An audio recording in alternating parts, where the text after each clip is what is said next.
Hello students, very good morning. Welcome to our YouTube channel and this is science series for class 8. Today we will cover our chapter 5, that is coal and petroleum. Anything in the environment which can be used is called a source. Source क्या होता है? जिस भी चीज़ को हम use कर सकते हैं जो कि हमारे एनवायरनमेंट में प्रेजेंट है, that is known as source. Natural resources can be classified into two main groups: inexhaustible natural resource and exhaustible natural resource. Inexhaustible natural resources are those resources which are present in unlimited quantity in nature and are not likely to be exhausted by human activities. Inexhaustible resources वो resources होते हैं जो कि हमारे nature में unlimited amount में present हैं, जो कभी खत्म नहीं होंगे. Example sunlight, air and water.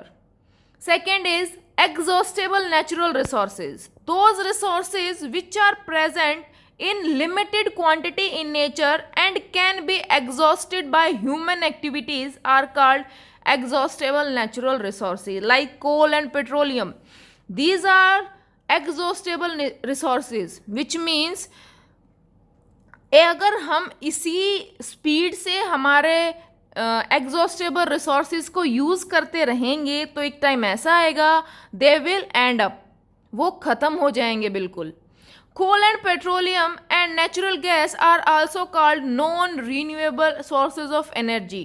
Non-renewable sources of energy भी बोला जाता है coal and petroleum को, because when all the coal, petroleum and natural gas present under the earth will used up, no more supply of these fuel will be available in the near future.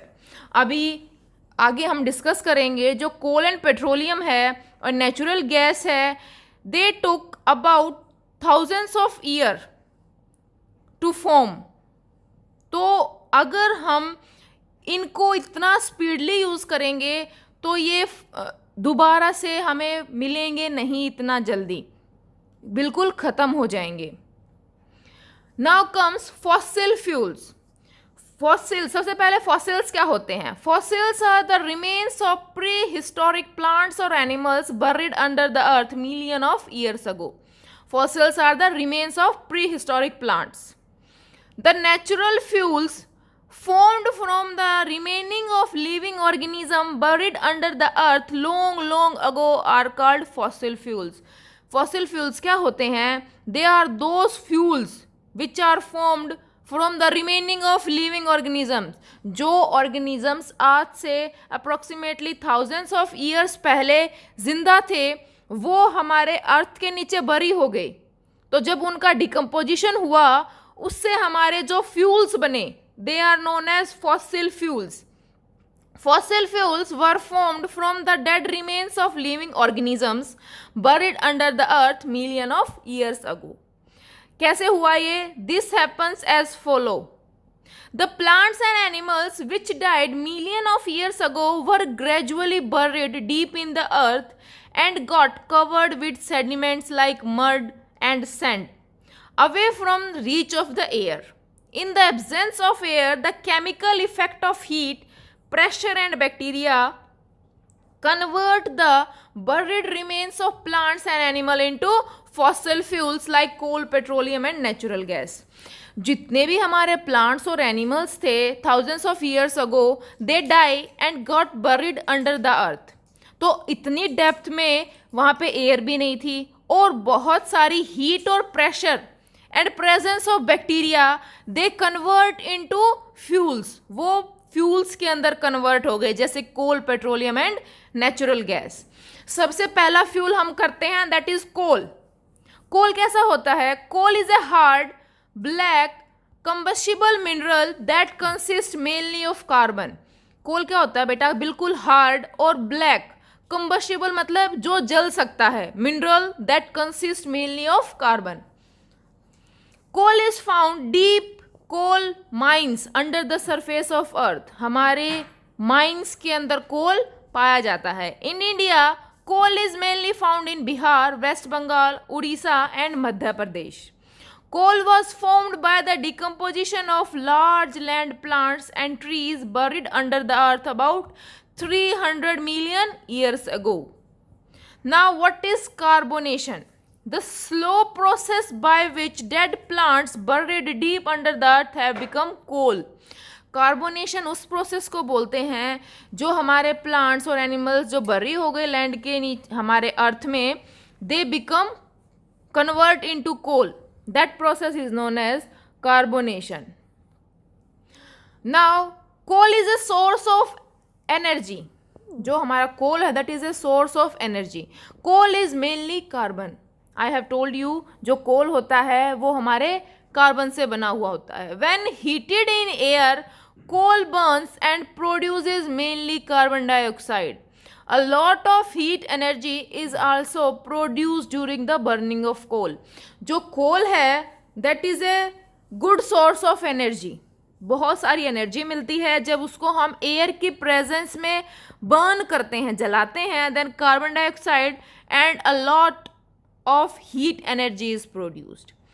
Coal is important because it can be used as a source of heat energy such as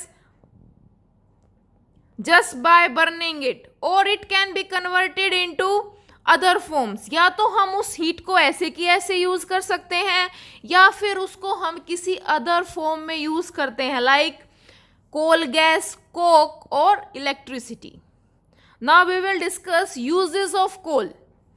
Coal is used as a fuel in homes and industries. Coal is used as a fuel at thermal power plants for generating electricity. Coal is used to make coal gas, which is an important industrial fuel. Coal is used to make coke. Earlier, coal was used as a fuel to make steam, to run the steam engines of trains. बहुत time पहले जो हमारे steam engines थे, जो हमारी trains थी, वो हमारे कोल से चलती थी, कोयले से चलती थी. तो उनके अंदर कोल को बर्न किया जाता था, तभी वो ट्रेन्स या जो इंजन्स हैं they use to run. Coal was also used as a source of organic chemical. Coal को as a source of organic chemicals भी यूज किया जाता है. Now there are various products of coal. जब coal को when coal is heated strongly in closed retorts in the absence of air a number of useful products are obtained.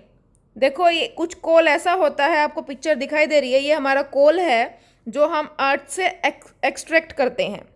जब coal को बहुत ज़्यादा स्ट्रांगली हीट किया जाता है but in the absence of air, then 3 useful products are obtained. First is coal gas, second is coal tar and third is coke. अब इनको हम डिटेल में डिस्कस करते हैं. First is coal gas. Coal gas is a gaseous fuel which is obtained by strong heating of coal in absence of air during the process of coal to get coke. जब हम कोल से Coke बनाते हैं उस time पे हमें कोल gas भी मिलती है. जो कोल गैस होती है is mainly a mixture of methane and hydrogen. जो कोल गैस होती है that contain methane and hydrogen with some carbon monoxide. Coal gas was used for street lightning for the first in London in the year 1810. जो 1810 था उस time पे coal gas को as a street lightning use किया जाता था first time London में. But now coal is used as a source of heat rather than light. But आज के दिन उसको लाइट एज अ लाइट के बजाय उसको as a heat source of heat use किया जाता है. Coal tar. What is coal tar? Coal tar is a thick black liquid having an unpleasant smell which is obtained by heating coal in absence of air. जो कोल्टार है, देखो आपको picture दिखाई दे रही है, कोल्टार कुछ ऐसा होता है, ये थिक होता है, ब्लैक कलर का लिक्विड होता है विद अनप्लीजेंट, मतलब जो हमें अच्छी नहीं लगती, bad smell which is obtained by heating coal in the absence of air. Coal tar is not a single compound. जो कोल टार है that is not a single compound, it is a mixture of about 20 carbon compounds और you can say organic compounds. The useful carbon compounds present in coal tar include benzene, toluene, naphthalene, anthracene, phenol, and aniline.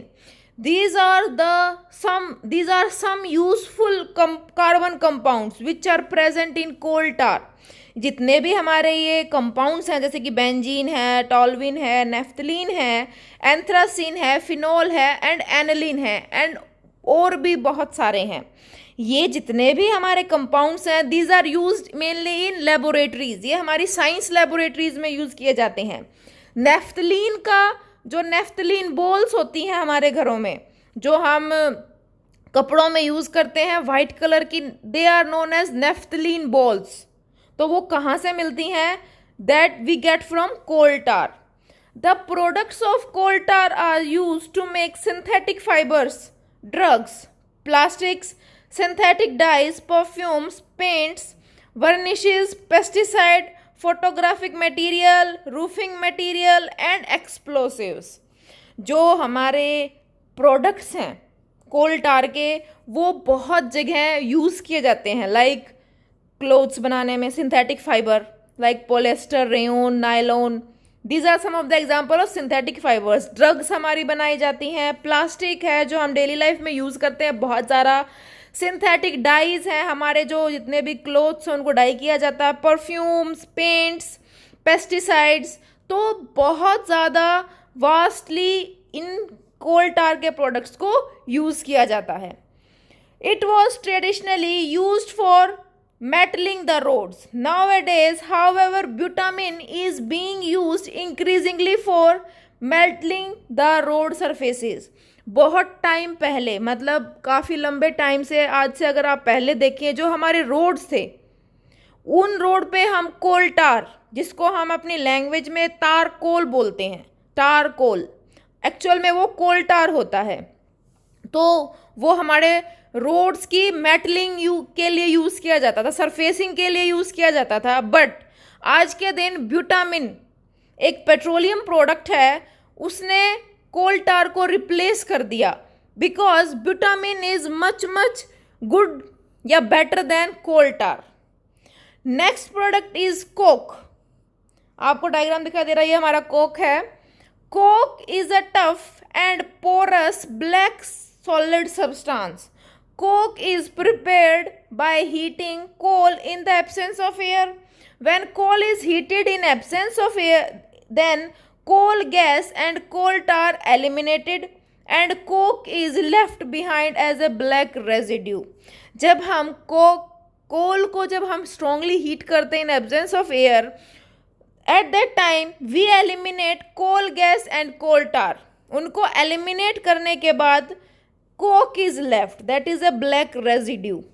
Coke is mainly used as a reducing agent in extraction of metals. जो Coke है उसको mainly extraction, जो metals हैं हम अर्थ से निकालते हैं, extract करते हैं, उनकी एक्सट्रैक्शन में यूज़ किया जाता है. Coke is used in manufacturing of steel. जो हमारा स्टील है उसकी मैन्युफैक्चरिंग में भी कोक का यूज़ किया जाता है. Coke is also used as a fuel. Coke को एज अ फ्यूल भी यूज़ किया जाता है. Thank you students. Please like, share and subscribe our YouTube channel.